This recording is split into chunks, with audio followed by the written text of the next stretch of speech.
Hello, everyone, and welcome to the fifth episode of Hidden Layers Diversity in Design. Today, I have a super special guest. Her name is Mumbi, but I will not talk too much like usual. And please, Mumbi, can you introduce yourself and tell us where you're from? Hi, I'm Mumbi Munyua, and I am a Kenyan illustrator and also a graphic designer as well. And yeah, I love creating work that is about Black joy, Black femininity, and I do from time to time sprinkle a bit of like Kenyan heritage in there as well. I saw your work is beautiful. Actually, if you go on Instagram, please check out our page. And if you love African art, definitely look at Mumbi. She do some incredible stuff. So Mumbi, I would like to know, obviously, I know your work at the moment, but how this creative flow started with you? Have you always known that you was an artist since you was a kid, or did it kick in later in life? Could you please tell us? Right. So for me, I have always loved drawing. I've always been like drawn towards anything that is hand drawn, animated. If there was a music video that was like animated, I was literally just like tuned in. So when I was younger, I loved going to like the stores and picking up comics especially. And my favorite thing was to like trace over the comics to see why they were drawing the things that they were drawing. But the main thing that made me feel like, oh yeah, I'm definitely into drawing and being an artist was one, seeing my dad draw his portrait when I was younger. Mm-hmm. So for context, my dad's an architect and also an urban planner. He already has a drawing, I guess, gene or whatever. So basically seeing like him drawing a portrait of himself when I was like probably like 5 years old made me like my brain just go, whoa, okay. If he can do it, then I can definitely do it. Yeah. And over time, obviously like growing up in Kenya, art is seen as a hobby, not really as a job. Mm-hmm. But then coming here, there was more, I guess, accessibility in schools, like doing art GCSE and then doing art A levels was like my path towards like being an artist. Unfortunately, my school, they had like a terrible art department, so I didn't take it for A levels. But Okay. I think deep down, after I did my art GCSEs, I kind of knew that art is something that I actually want to pursue later on in life, but I Mm-hmm. just didn't know how to do it. No, fair enough. That's how everybody starts. And I think Yeah. will you consider that you find your style? When do you think you find your personal style? Had a bit of a gap between art GCSEs, obviously, because when you're doing a GCSEs, you're not even really thinking about having a style, you're just doing what you're told. And then in uni, I began teaching myself how to draw. So I'm completely self-taught, actually. So I started learning how to draw and I would do like studies and my favorite artist is Loish. Mm-hmm. And I think that's when I first discovered her and like she used to do like tutorials on YouTube. This was before not Procreate. This was before Patreon Wow. was a thing. So most of her work was on YouTube. Wow. And I think that's when I started understanding that having an art style was a thing. And Okay. I started developing it around probably like 2019 or Nice. 2018, 2019. Around that time is when I started feeling that I have a style of some sort. Okay. Interesting. Yeah. Interesting. I want to also ask you, obviously, we are talking about diversity in design and, one of the topic is always like being a person of color.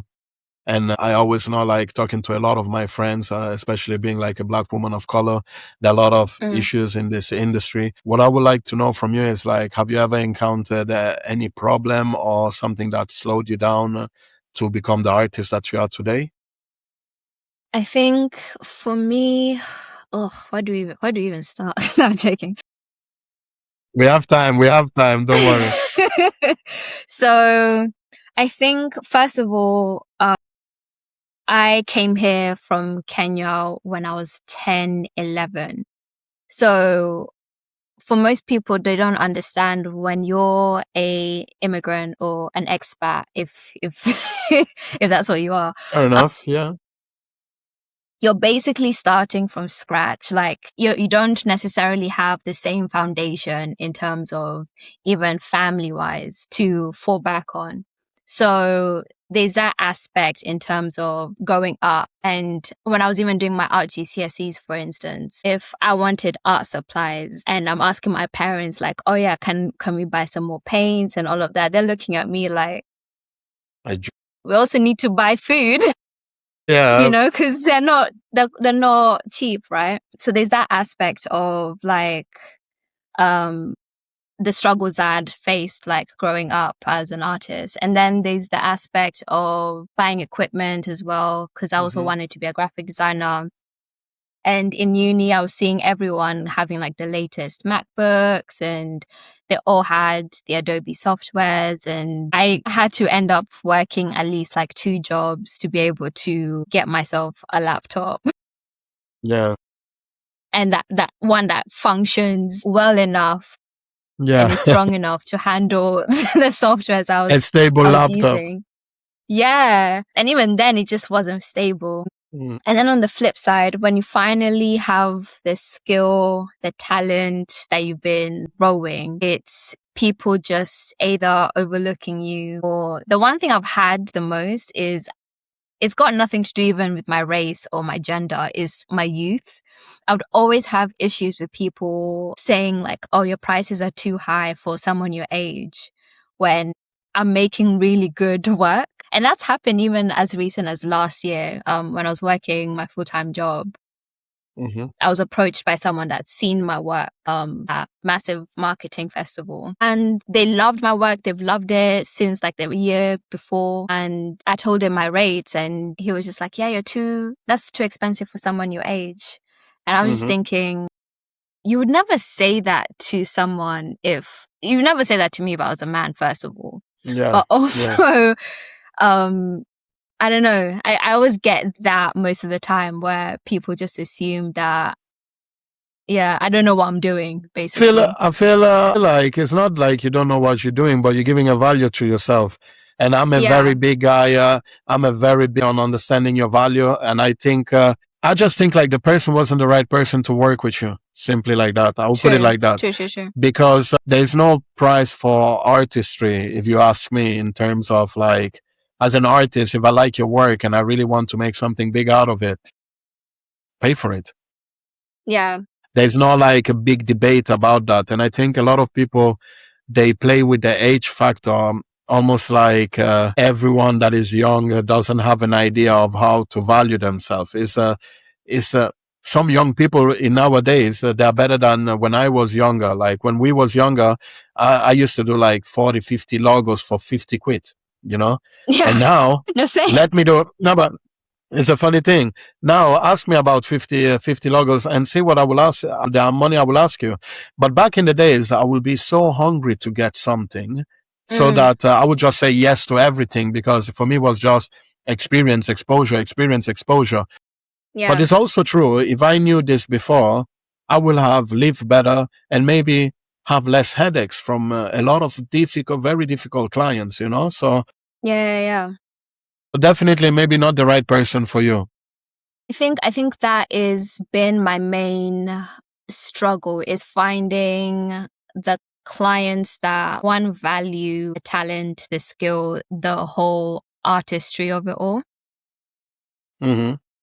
And I kind of, that's why I mainly like think, if I could find like clients that, when I was younger, I would always just think like, if I could find clients that could see that my work actually can do something for them, was like the biggest gap in becoming like a full-time illustrator, graphic designer. It was just a bit of a struggle, because most people would either say that I'm either too expensive, I'm too young, or they just want me to make it look pretty. And it's just like, no, that's not my job. It's just, and for them, making it look pretty for them is very simple. you know. Yeah, it's And too simple and very people quick don't to do. realize. You understand what I mean? People, I feel like sometimes they look more at the outcome without thinking of the process to get to that outcome. Because a lot of people, they just see the drawing, they say, oh, okay, it's just a drawing, you know. But if you know how many hours the artists have actually spent on them, then you will understand why you're paying that kind of price as well. And Yeah, yeah, yeah. I totally agree with you. I think sometimes it's about finding your right crowd and the people to work with. Because let's be honest, my biggest clients I've worked with have never been headache. You asked them the price, they gave me the right price. We worked together. We never had a hassle. We never had, and sometimes they're the one that as soon as you finish the first idea, we love it and they let you go. Mm, But there are so many amazing clients like that. And actually, I want to congratulate you because I know you just started your freelance journey. Yeah. thank you, thank you. If we can ask, how has it been so far? So far, I would say, so I'm on my literally my second week right now. I would say one, I feel like as much as people say that you're working 24/7 other Mm-hmm. than a 9 to 5 or whatever, Mm-hmm. I don't know. I feel like when you're working on something that you're actually passionate in and you're building something, Mm-hmm. I don't know. Right now, I feel definitely more fulfilled than when I was working my 9 to 5. But then there'll come a time when the jobs is just like a bit quiet, and then that's when the panic will set in. But for now, I'm Fair enjoying enough. the Fair building enough. process. Fair enough. I Yeah. think like as a freelancer, like as well now, if I have to remember my first week, I jumped into full freelancing the first week of the first wave of COVID. It was my Gosh. first week, and I just drop out art director position, doing good money. And I said, you know what? If I don't start now, it will never happen. And I'll be honest, Yeah. the first 2 months have been the most painful. They gave me so much insecurity. But I think, Mm, as you said, the fact of being in a place where you have freedom to create what you're passionate about is yeah. kind of first you start doing things that belongs to you, and then when that fear start kicking in, it gives you like a motivation to almost like reinvent yourself. So Yeah. anything that before you wasn't doing, you start thinking like, oh, how can I get the attention of this client? How can I? And your brain Mm, just go in that space, and then when you're in that space, a lot of things happen for some reason, and yeah. Yeah. it's just weird because it's almost like we have the key of the answer to everything around us. It's just how we reinvent ourselves in that little period of time. And obviously, Mm, the life is about ups and downs. So you will always encounter that week that you're not doing well. But in the long term, work on your passion and nurture your passion. I think it will just lead you to success because there is not another Mumbi, there's not another David in the world. So if you can make your vision become reality, I think it will impact everyone, you know. So that's the good thing of being freelance in art, I think, personally. yeah. I think because for the longest time, literally for like the last 5 years, I've had like so much creativity and ideas just bottled up. Yeah. But like the literally last week, this week has been just creating any idea that comes into my mind, just creating it, putting myself out there. Uh, I don't know. I feel like I have all this energy that just needs to Hmm. like come out. So that's why I'm still kind of like, it's great. Yeah. But yeah, I think I don't know. The last time I did freelance, the realities was a bit different because I Yeah. was still too young and very How green. long ago? How In long ago was it? So I actually started freelancing since my second year of uni. So that Okay. was 2017, around that time. Okay. Okay. And then and I was mainly as a freelance illustrator, and I got my big client. Oxfam was my first like big job Okay. that I did in 2019. Mm-hmm. But then COVID times is when I really struggled to like find clients that wanted to like work with me and work in Yeah. a way that I can actually make a living from it. Mm-hmm. So that's when I kind of decided, let me just find a full-time job role as a graphic designer. Was it because do you think it's because you didn't had, do you had a strong portfolio at that time? It was a mixture of like, I didn't have a strong portfolio, one. Two, I was figuring it all out by myself. Like, I didn't Okay. have the support system or community around me that Mm-hmm. I would say I currently have now. Yeah. Like, for instance, in my friendship group, I was the only illustrator. Okay. So there was no one I could have actually gone and asked for advice as, or how do I price myself as an illustrator Mm-hmm. versus a graphic designer? Because there's different pricing points or ways Yeah. to price yourself, Mm-hmm. or even how to like find clients. I was literally just figuring it all out by Yeah. myself. And even like family wise, I had Mm-hmm. a lot of like responsibilities because I was also taking care of my younger brother. Okay. So there was just like a lot of pressure for I need to like make sure that this works. And if it Mm-hmm. doesn't, then I just have to get another job, right? So Mm-hmm. yeah, there was like a mixture of like multiple things at the same time. Totally get you. Because me, as example, like I started freelancing, but then I have my boy now. He's 4 years Mm. older, almost 4 years old. Let me not get it wrong. Um, the fact of having that extra responsibility, having a little born, not having a family behind me, I totally get you. Sometimes you get Mm. lost in that. I don't call it distraction. It's part of life. Uh, But you're Things not happen able in to life. prioritize correctly. Exactly. Exactly. Everything just feels a bit imbalanced of like, I just But need to make money to be able to yeah, help my family, but exactly. you just don't know where to put yourself. Then you might start playing those same questions. Shall I go back? Shall I stay freelance? Shall I? And that's, Yes. I think that's the most difficult part. Like, if I have to say, after all my experience, what's the most difficult part is always that fear of tomorrow, it might not be stable as it was Mm, yesterday, you know? mm. And I think even today, don't get me wrong, I've worked with my client, I've achieved a lot of things in my life that I wanted to do, but a trend can die. There's AI in the future. How strong is going to be AI? Is AI going to take over? So there are a lot of realistic question mark in the world, and Mm. I think it's up. That's why I say the word reinvent yourself.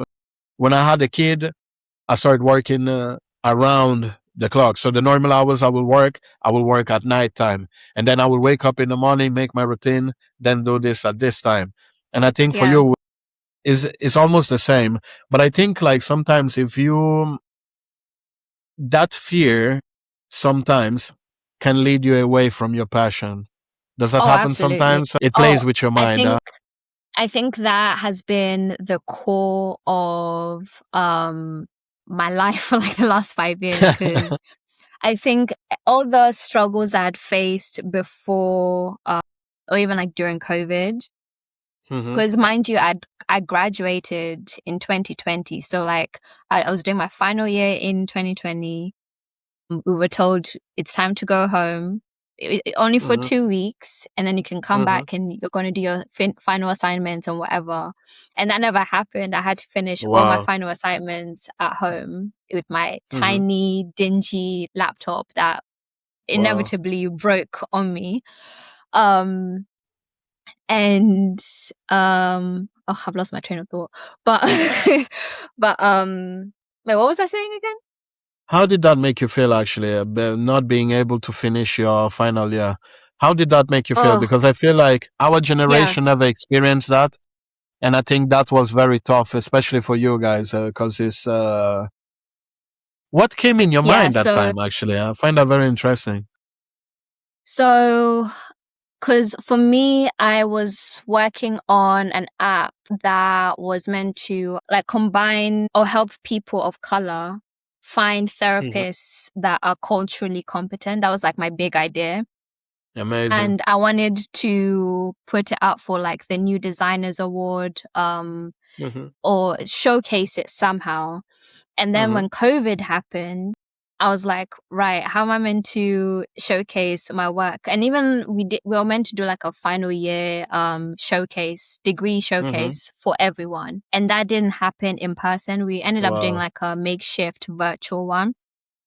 And that didn't happen. So I remember that really took a toll on me because I was just thinking, okay, I had this one opportunity to really show my talent in a space Mm-hmm. where people in the industry would have seen my work and been like, we've got the girl, she's going to change the world, type But thing. can I ask you something? Keep that idea Mm. though. It's very. I feel like just by saying it, I know it's nothing to do with design in general, but keep that idea alive. I think even if it's a But side yeah. project until you can make it, because I feel in general in the Black community, therapy is something that, especially as men, we don't really speak about a lot. But there Mm. is a massive need of therapy in the community. It's just seen like It's, I can deal with it by myself. I'm strong enough yeah, because we have very strong characters in our community. But the reality yeah. is like everybody needs therapy. So it's important to actually push the culture to actually just go do therapy because you will be surprised how much it can help you, you know? It's gotten better in the last couple of years. I would say in the last decade, the Mm-hmm. conversation has shifted massively compared to the previous years. But I still feel like people are not being matched with the right therapist because some people Exactly. end up with one therapist and then think and have like a really bad experience with them and then think, oh, this is what therapy is for the rest of my life if I was to go find another one. When that's not really the case. Maybe you just had like a bad therapist that just did not understand you, or just a therapist that just did not understand you. And for me, the concept was like, it's like dating. You have to just find the person that Yes, and the match. works That's along cool, with you. actually. Yeah. That's So, super cool. so yeah, that was the whole concept. And then when none of that happened because of COVID, I was like, oh, so how am I meant to actually like break into the industry then? By the way, nobody can copy this idea. You hear it here first, okay? So copyright, just to let you all know, because I know those big ears. Somebody might I know hear it and people then are throw busy it like like them. Yeah, yeah, writing. yeah. We did it today. Today, hey, 11 March. Make sure. But Sorry. so yeah, so I just didn't have like the community to help even like push that idea forward. And then that's when the fear started to creep in of like, how am I meant to do this? Am I gonna be able to do this as a full-time career? All of that. So that kind of like ended up crumbling I guess my confidence. And it's taken me at least like the last 4 years to really like push myself out of that like fear that was holding me back. Yeah. So yeah. Yeah, I would always say never have fear of anything, because at the end of the day, you know what is the thing? I think that sensation of fear in reality is you getting to know yourself to begin with. It's almost Mm, like a grow. It's like a phase of growth. If you don't go there, you wouldn't be that great artist that you are today. And I think yeah. like the older you get, the more you understand. Like, you know what? Even if I've lost this opportunity can still come in the future. If I have this little Mm, baby, you know what? I'm not gonna let it die. Nurture it, nurture it. Then when you have the right people, you have the right team next to you, you can make it even bigger than it was before. So I think like yeah. it's good that it happened because challenges make you stronger, I will say. I think that's Yeah. something I don't hear a lot of people talking about is the missed opportunities or the moments where they messed up in like a job, right? And how they ended up overcoming that like mindset wise, right? Because you Hmm. can end up messing up on like a job and then like beating yourself up thinking like, oh my god, like I'm a terrible Yeah. professional illustrator. No. I'm not this and that. And like, how do you end up overcoming that? I think that's a topic I don't hear a lot of creatives talking about. Yeah, but they should in reality. You know why? Because you know what is the thing? I always say like I don't know, done this for years, and whenever I walk in the room, I always feel like there's this. I don't want to say everybody, but there's so much fake it till you make it, in this Yeah. industry. And when I say fake it till you make it, hey, how you doing? No, man, project. Oh my god. Oh, like, oh man. But in reality, then you go back and see what they've done. They aren't doing good, but they have learned to every time they walk in the room, walk the room, like show that you're doing something, show that you're always busy, so people will be interested. But in reality, I know a lot of people that they fake it till they make it everywhere they go. And the importance to talk about this problem is because everybody falls, everybody learn from that fall and get better for the next one. And when Yeah. people are honest about it, you're actually helping the next generation to not feel blocked in that Mm, situation, because that mm, is the mm, problem. Because they never hear people talking about it. I've done mentorship where people cried because they didn't understand the assignment I gave them. Yeah. mm, And instead of saying you did wrong, you know what I said? You mm. still done the job, but you done it in the opposite timing, you know? Right, right, Why? right, right. Because they still put an effort in something. And just because they misunderstand me doesn't mean that they didn't work hard. They just misunderstand me, but they did something that was supposed to come later before. So why Mm, make them feel sad? You still put an effort, big yourself up, learn from this, and let's go on. Because the business mm, is about also, you're not always the right man or woman for the right job. You know, sometimes you mm. sign up for things that you're confident that you can do, but then in the building up or the request of the client, you'll be like, oh no, maybe I cannot do this, you know, like, and sometimes it happens. Or Yeah. sometimes you don't get along with the client and everything just rolls out to be totally wrong. And Yeah, then yeah, yeah. you cannot, it's not good to question yourself, because at least, you know what I will always say to people? At least you tried, you know? Mm, And apart trying, there's nothing else you can do. The only thing you can do is try. Either you get it, either you miss it. But in any case, you learn from something, you know? You have done mm, something mm. new. You have tried to get out of your comfort zone. You have tried something that most of the people in the room will be uncomfortable taking, and you take it all on yourself. So big up yourself. So I see all this risk taking, try to make something or falling in a project. It's all good. So people should talk more about the unsuccessful story rather than the success story. I think I think so, yeah. You got And what do you I know mean? what? I think what also doesn't help, especially for younger creatives, like even like myself, I started off seeing everyone online posting their work and their successes. Like probably previous generations, they weren't seeing like a bunch of designers, illustrators, creative people being creative in like a Hmm. specific space and just showing their successes constantly.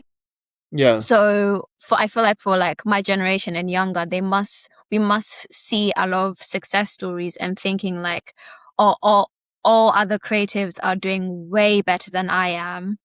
And it creates like this like mindset of like, oh, maybe I'm just messing up, when that's just what the that's realities just of part of the it. job. Yeah, it's just part of the You process. know, it's funny, but you hit it on the nail. I believe you hit it on the nail.